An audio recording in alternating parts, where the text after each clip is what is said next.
जय श्री कृष्णा। आप सभी का स्वागत है। ज्येष्ठ माह के शुक्ल पक्ष में पड़ने वाली एकादशी निर्जला एकादशी, इस एकादशी को सबसे बड़ी एकादशी माना जाता है। माना जाता है कि इस एकादशी को निर्जल व्रत रखने से समस्त एकादशियों का पुण्य फल मिल जाता है। इस दिन जल का दान करने का भी विशेष महत्व है। आज मैं आपको बहुत ही सरल पूजा विधि बताऊंगी। साल 2025 में निर्जला एकादशी 6 जून 2025 को है, तो इसी दिन निर्जल व्रत रखा जाएगा। तो किस तरह से हमें पूजा करनी है, क्या क्या चीज़ें दान करनी है, तो चलिए देखते हैं। सबसे पहले तो हमें सुबह जल्दी उठकर स्नान आदि से निवृत्त हो जाना है। उसके बाद हमें एक चौका या पटा लेना है, जिस पर हमें पीले रंग का वस्त्र बिछा लेना है। पीला रंग भगवान विष्णु को अति प्रिय है, तो हो सके तो आप पीले वस्त्र धारण करें इस दिन, और पीला आप इस तरह से वस्त्र बिछाएं। आप ये पूजा अपने घर के मंदिर में भी कर सकते हैं। तो सबसे पहले हम फूलों से या फिर तिल से आसन देंगे, और भगवान विष्णु, माँ लक्ष्मी की कोई भी प्रतिमा आपके पास हो, आप फोटो हो, तो आप यहाँ पर लगा लेंगे। एकादशी के दिन चावल का उपयोग हमें पूजा में बिल्कुल भी नहीं करना है, तो उसकी जगह पर तिल या फिर फूलों का यूज़ ही हम करेंगे। तो अब हम थोड़े से फूल या फिर तिल से आसन देंगे और गणपति जी की स्थापना कर लेंगे। या तो सुपारी पर आप रोली लपेट लें या फिर आप मूर्ति ले लें भगवान गणपति जी की। इसके बाद मैंने साइड में थोड़े से गेहूँ रखे हैं, आप चाहें तो यहाँ पर तिल भी ले सकते हैं। इसके बाद हमें एक कोरा घड़ा लेना है, जिसको हमें जल से भर लेना है और कंठ पर मोली बांध लेनी है। इसको हम यहाँ पर रख देंगे, जो भी हमने गेहूँ या तिल लिए हैं उसके ऊपर। अब इस दिन कोरा घड़ा जल से भरा हुआ दान करने का विशेष महत्व है। तो इस तरह से देखिए, इसके ऊपर हम ढक्कन लगा देंगे, और मीठा जल दान किया जाता है, तो मीठा हम घड़े के अंदर नहीं डालेंगे। तो जितना भी आपको मीठा लेना है, इसके ऊपर ही हम ये रख देंगे। हमने यहाँ पर चीनी ली है, तो इसके ऊपर रख दिया है।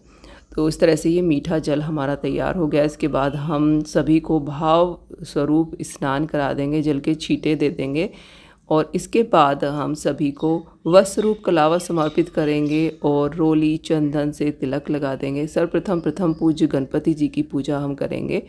तो गणपति जी की पूजा सर्वप्रथम हमें करनी चाहिए। फूल चढ़ा देंगे। इसके बाद भगवान श्री हरि और माता लक्ष्मी को हम पीले चंदन से, उसके बाद रोली से तिलक कर देंगे।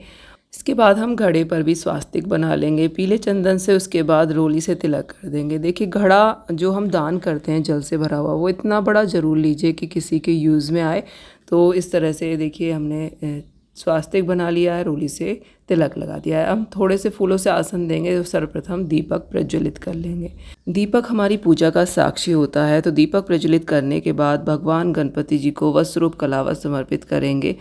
भगवान विष्णु को भी वस्त्र रूप कलावा और जनेऊ समर्पित करेंगे। इसके बाद हम फूल चढ़ा देंगे। जो भी फूल हमारे पास हों वो हम चढ़ा सकते हैं।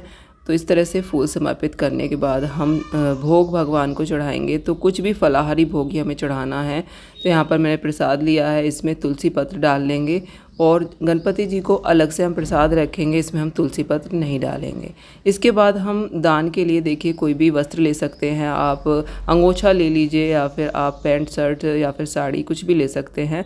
तो कुछ वस्त्र ले लें। इसके साथ ही मैंने खरबूजा लिया है, तो कोई भी ऋतु फल ले सकते हैं।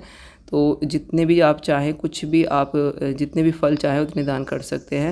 इसके साथ ही हम कुछ दक्षिणा ले लेंगे, दक्षिणा बहुत ज़रूरी है। इसके साथ ही हम लेंगे एक पंखा। अगर बांस वाला पंखा मिल जाता है, जिसको बीजना बोलते हैं, तो वो भी आप दान करें तो बहुत अच्छा रहेगा। नहीं तो आप पूजा की शॉप से इस तरह का मोर पंख का भी ये पंखा लेकर इसको भी दान कर सकते हैं। तो इस तरह से मुझे ये मिला था, मैंने ये लिया है, और ये सभी सामग्री पूजा के बाद हम दान कर देंगे। इस दिन भगवान को तुलसी मंजरी सहित आप ज़रूर चढ़ाइए, उसका विशेष फल होता है। तो भगवान को हम तुलसी मंजरी सहित चढ़ा देंगे। अब हम भगवान की प्रेम पूर्वक आरती करेंगे। सर्वप्रथम गणपति जी की आरती करेंगे, उसके बाद माँ लक्ष्मी की, भगवान श्री हरि विष्णु की प्रेम पूर्वक आरती करेंगे। देखिए, निर्जला एकादशी का जो दिन है वो विशेष महत्व रखता है। इस दिन निर्जल व्रत रखने से हमारी समस्त यानी कि 24 एकादशियों का फल हमें एक ही दिन में मिल जाता है। इसके बाद हम भगवान को जल समर्पित कर देंगे, और थोड़े से तिल और फूल हाथ में लेकर निर्जला एकादशी की व्रत कथा सुन लेंगे या फिर पढ़ लेंगे। कथा सुनने पढ़ने के बाद जो भी तिल और फूल हमने हाथ में लिए हैं वो हम भगवान के चरणों में छोड़ देंगे, और हाथ जोड़कर प्रार्थना करेंगे कि हमारी पूजा में कोई भी कमी रही हो तो उसे क्षमा करें और हमें व्रत रखने की सामर्थ्य प्रदान करें। निर्जला एकादशी का जो व्रत है इसको भीमसेनी एकादशी के नाम से भी जाना जाता है।